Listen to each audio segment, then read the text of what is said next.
What's up, everybody? Beastman45 Games here, and today, or tonight actually, or whatever, in this video, I'm going to be talking about my opinions on the Game of the Year nominees.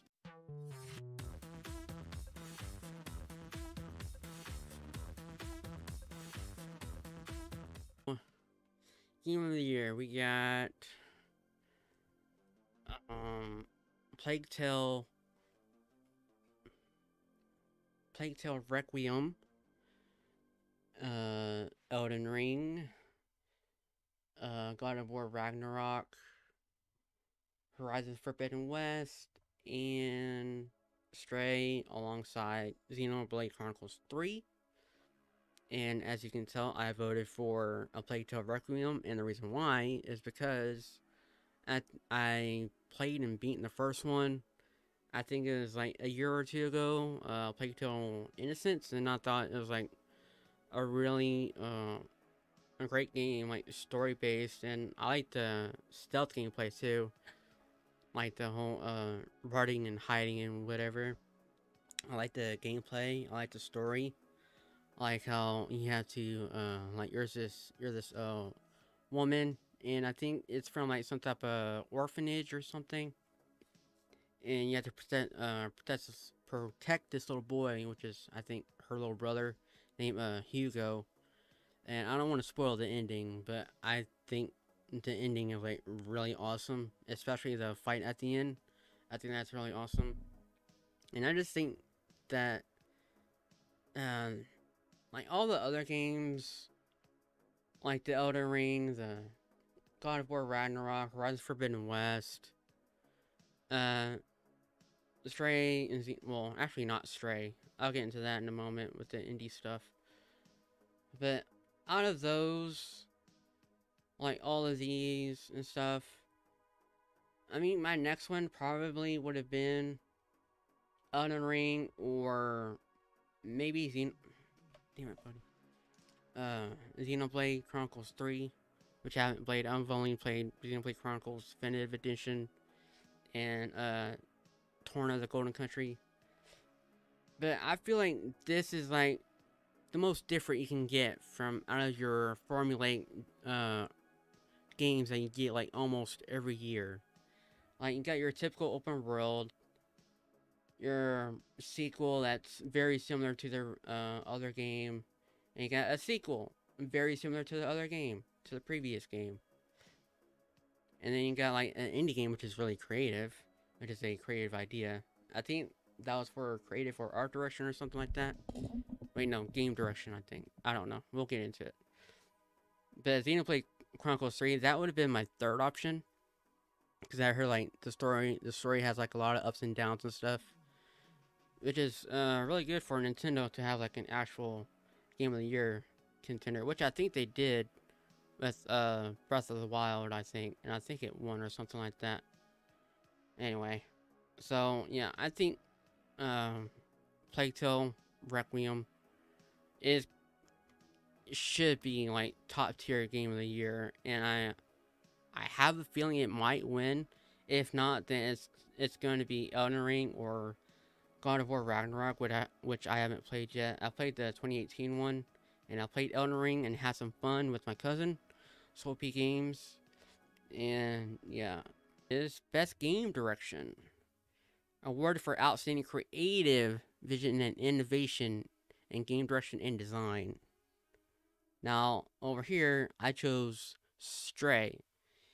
And the reason why is because I thought it was a really creative idea to have you like play as a cat, like and have like this little backpack thing, but you're set in like this like robotic like Chinatown or something, and you just help robots that are like trying to act like humans or something like that, trying to live their everyday life, and you have to complete objectives for them, and yet there's some platforming involved, and I think some enemies that you have to run away from or something like that, which I don't really think there's combat.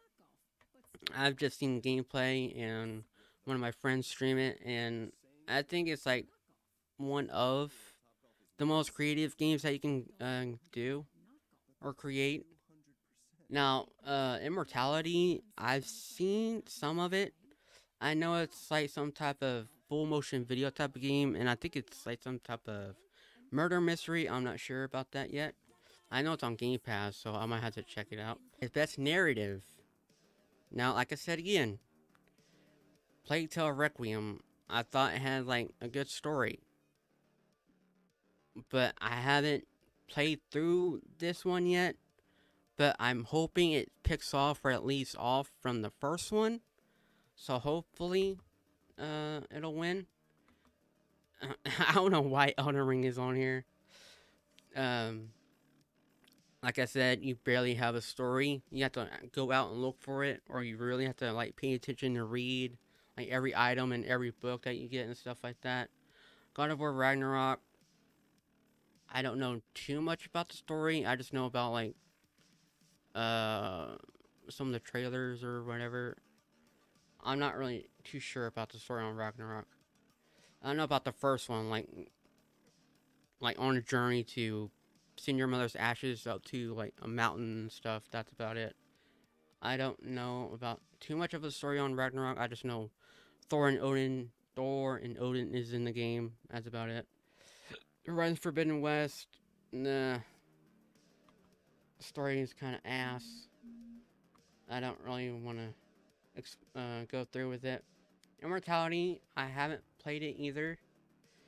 So yeah, I'll just go with Plague Tale Requiem because I'm more familiar with Plague Tale Innocence with the first game. So yeah, on to the next one. Best art direction. Oh, I might change my vote on this one.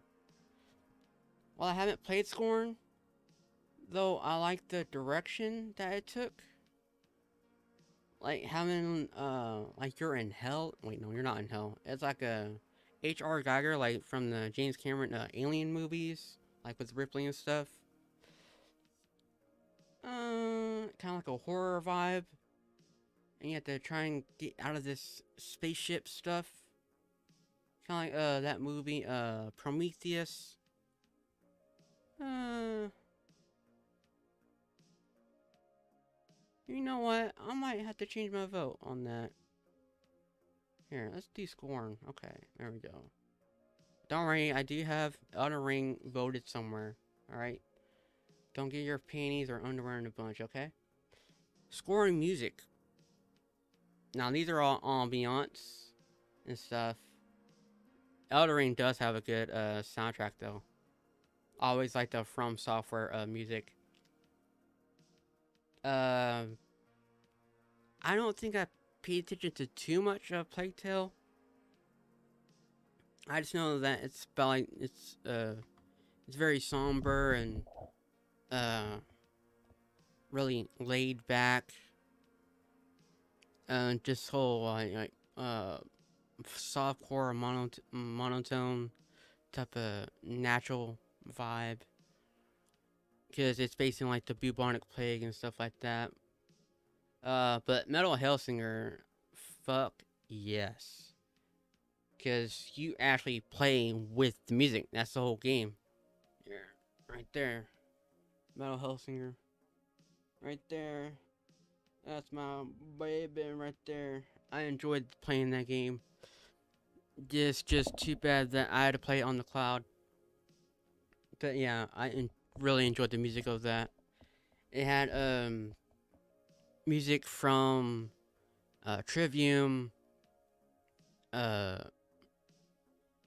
Lamb of God, and System of a Down, and a lot more, which I already forgot. And wait, no, it's not Tool. But yeah, I really enjoyed playing along with the actual music. Like, that's the whole point of the game, is like you have to shoot and slay your way to the beat and stuff. And I really enjoyed that. I was kind of surprised that they actually put it on here, which I think was really cool. I wish they would put more music-based games on here in this category. That'd be really awesome. Audio design. Call of Duty, get out of here. You're a joke.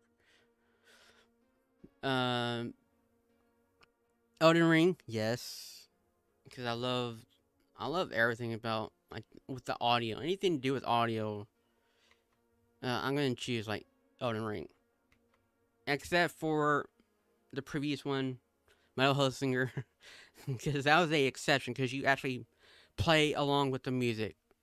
I love games like that, playing along to the rhythm of the music. All right, this one, best performance for voice acting. Plague Tale. I chose Charlotte. Who is it? McBurney for Plague Tale. Because I mean, uh, you know what? I'm gonna have to change my vote again. Because these two are. Hold on. There we go. Alright, they're all lit up now. Okay.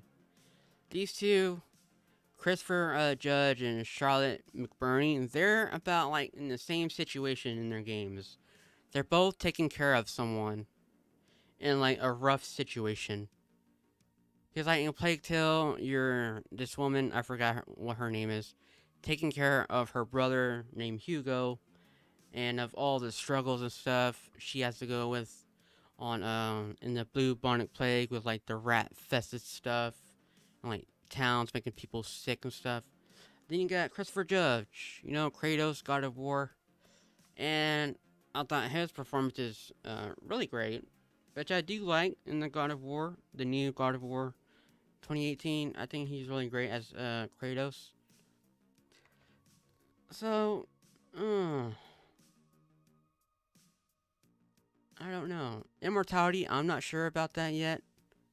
Who's that? Manon Gage. Or Manon Gage. I don't know about her yet. If I play the game this week, maybe I might change my mind. I'm not sure. Ashley Birch has Aloy. I think she just falls flat. I'm sorry, Ashley, but I think you doing Horizon is just, you're just doing bare bones. I don't know what was wrong with the writing on there. But you know what? I'll go with Kratos here. Christopher Judge. I'll give you a win, dude. Boy, thank you for the win. I appreciate your win, your vote. I appreciate your vote. Your vote is very appreciated. Best indie game for outstanding creative and technical achievement in a game made outside the traditional publisher system. Alright, what do we got? We got Cult of the Lamb, we got Neon White, Sifu, Stray, and Tunic. Cult of the Lamb, I have not played it yet. I know it's a roguelike mixed with like life simulator, like Animal Crossing or something like that. Neon White, I have not played it yet either. Sifu, haven't played it. Stray, have not played it. But Tunic, I have played. I played it on Game Pass, and I have a YouTube video doing the first impressions of it. Be sure to check it out, please. But yeah, it's like a Tunic is a they have any more at the bottom? No, just those. Okay. Tunic is like a old school top down Legend of Zelda type of game. Except I think it's a bit harder. But I had some fun with it. I haven't beaten it yet because I got stuck. Sifu, I do want to get that game. I have not played it yet. And it's also a roguelike, just like Cult of the Lamb. I would do Cult of the Lamb, but I haven't played it yet.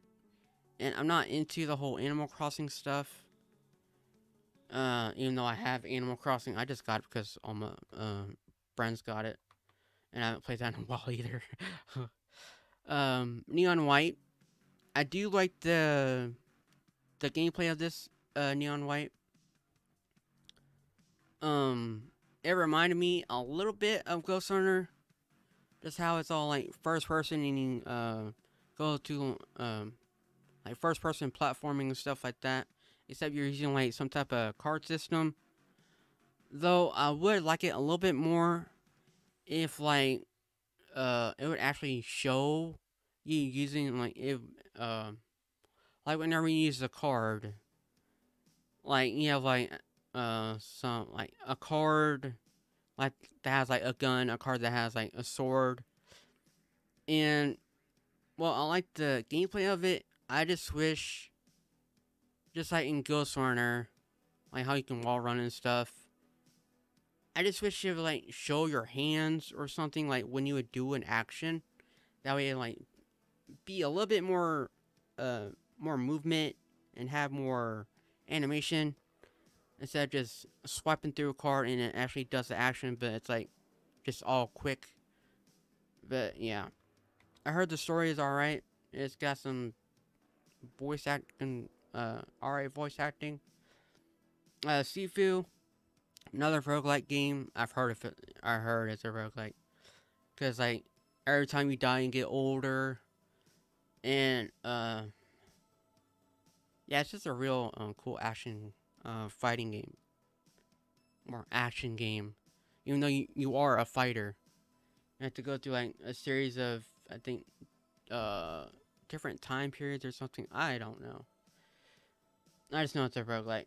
Stray, like I said, you're a cat with a little backpack that can communicate with robots that are living in some type of city in I think it's China, and robots trying to act like human civilization.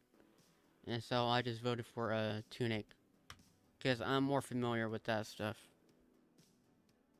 Now, if I played Cult of the Lamb, I probably would have voted for it because I think the Animal Crossing aspect is kind of cool, even though I haven't played it in a while. And you have to go through rooms, like challenging rooms or something like that. And I think take care of your like worshippers or followers or whatever. All right, so I chose Tunic. Best action game. I immediately went for Bayonetta 3 because I have played and beaten that game, and I still don't have a review for it yet, and I apologize because I have been losing sleep, and I'm slowly gaining it back, so that's why I'm doing this video, because whenever I have enough energy to do a video, I will do it. So, yeah. Call of Duty Modern Warfare, get the fuck out of here, nobody cares. Neon White. That is a good selection. Sifu, I think, is a better option. Teenage Mutant Ninja Turtles Shredder's Revenge, I think is a great option. Because co-op, beat 'em up, I haven't played it. So I just went towards Bayonetta 3. Bayonetta 3 does have combat the combat I think is a lot easier than the previous games. Especially the combos. I think the combos are easier to connect, unlike the other ones. Sorry. So yeah, I went for Bayonetta 3. I wish that should have been nominated for Game of the Year. Okay, again, Best Action Adventure, same thing from Game of the Year nominees, except for Tunic and Stray. I don't think Stray was voted Game of the Year nominee. I just chose Tunic. What was it? Action Adventure? Yeah, I just chose Tunic. I just wanted to be nice and give the indies some support, because indie developers, they really do deserve it. Instead of like modern gaming today, always doing the same shit over and over. Just like you, Pokemon and Call of Duty, and then go and mess things up all the damn time. No matter what, you just care about that money. Alright, best RP role-playing game. The rich player character customization. I know Elden Ring has that. Progression, including massive multiplayer experiences. Well, yeah, Elden Ring for sure, because you get to explore in a huge ass open world and fight bosses together. The only thing I didn't like about Elden Ring multiplayer was that you can't ride a horse, which is weird. That's like the only thing which is weird. Like there's no faster travel. You always have to walk, and when you run, it uses up stamina. So yeah, I chose Elden Ring for best RPG. Um, I don't know why Pokemon Arceus is on here. I haven't played it. I don't care too much for Pokemon that much. Um, I have Sword and Shield, and that's the very first Pokemon game I ever bought, and I only bought it because my friends were streaming it, and I was playing Dynamax Adventures with them, which was actually pretty cool. Live a live, or live a live, live a live. I don't know how you say that. Not really a fan of much turn-based games. Triangle Strategy. I played the demo. Uh, it was alright, except there's way too much dialogue. Uh, I understand, like, if there's, like, uh, a story, but I at least want there to be, at least get straight to the action, at least. Won't have it take as long. Xenoblade Chronicles 3. Like I said, I haven't played this one. And I am mixed on the combat in the Xenoblade Chronicles games. Like the whole, where it automatically fights for you and you just get to move around.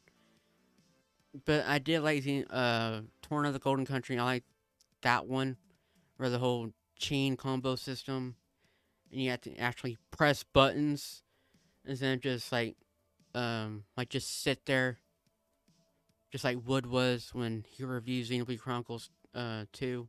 How he would just sit there in the game would just play for him. So yeah, So I chose Elden Ring because you actually get to control your character, get to actually fight. I don't know, Xenoblade Chronicles 3. It could, I don't know. I might rinse it or something. I don't know. Best fighting game. I just chose Multiverses because it was popular. And it's like Smash Brothers, which I've actually played Smash Ultimate. And I get my ass kicked, but it's okay. DNF Duel. I don't know. I haven't played that one. JoJo's Bizarre Adventure All-Star. Haven't played that either. And isn't that a remaster? Yeah, it's a remaster. I don't think that should be on here. King of Fighters, what is that? 15. I think I played that. And I didn't like the combat very well. I think I might have played the wrong version or something. I played the one that was free. I don't know. Multiverses, like I said, because Smash Brothers, but with Warner Brothers characters, or DC or whatever. I don't know why Sifu was on there. I mean, yeah, it's a fighting game, but you don't fight against actual players. Best family game. I would probably say I chose Mario Rabbids.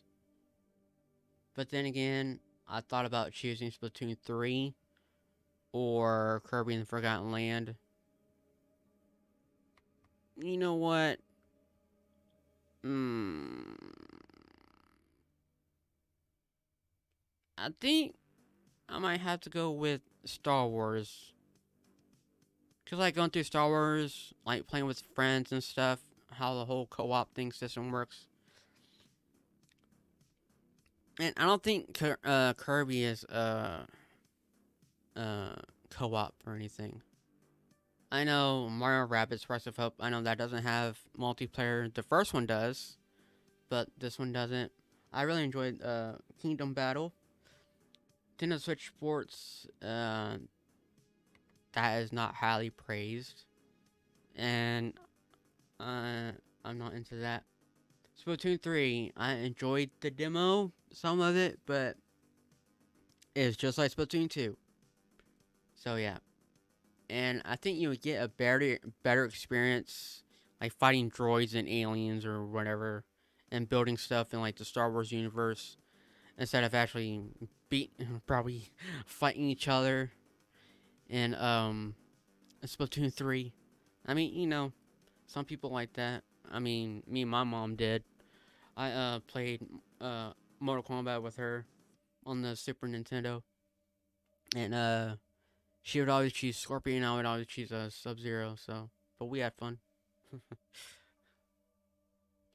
There we go. Best Sim strategy.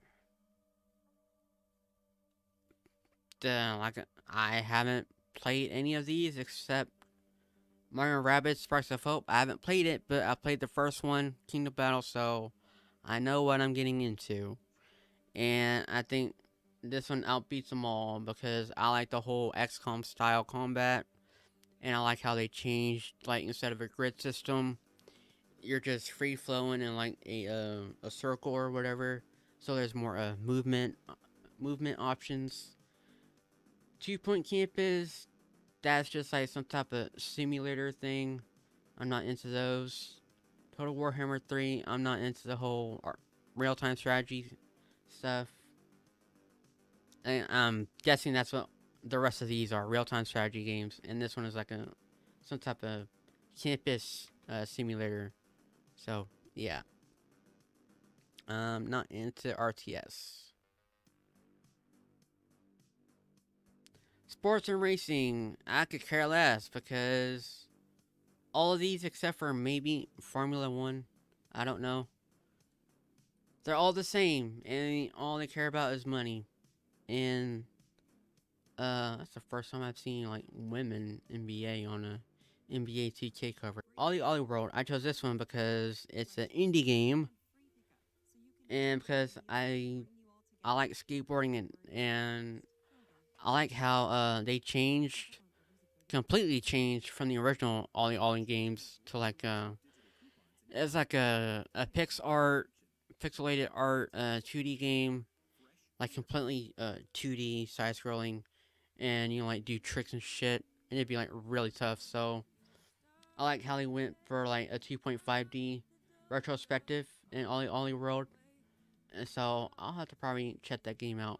It does look pretty cool, and I hope they win. But maybe not because you know how those Madden NBA fans are. Same thing over and over again. Wanting your money for creating the same product. Best multiplayer. Call of Duty, get the fuck out. Oh, I would choose multiverses, probably. Overwatch 2 can burn in hell. Um, Splatoon 3, I did choose this one because I think it probably like performs a lot better. There's more customization and stuff, and I think it has like an overall stable connection.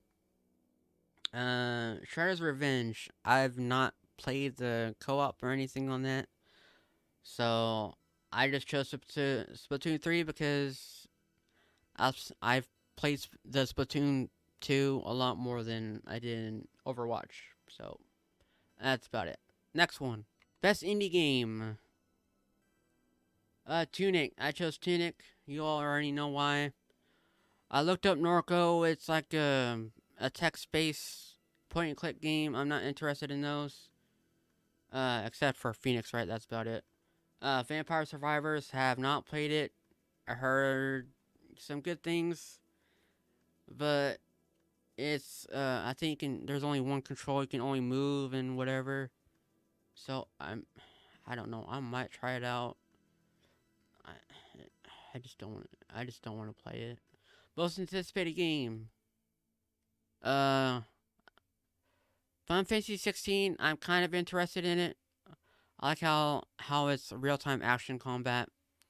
Hogwarts. I need to see more of it. I'm not really into Harry Potter. Resident Evil 4. I'm not sure. I really could care less about Starfield right now. Tears of the Kingdom. I am interested in that one, and that's like the only one I'm interested in. this one and Final Fantasy 16. So yeah, let me know what you think. Comment down below what you thought. What would you have chosen as the nominees for each category, and let me know down below. And hope you all enjoyed my video. I don't know why this took so long. Peace out.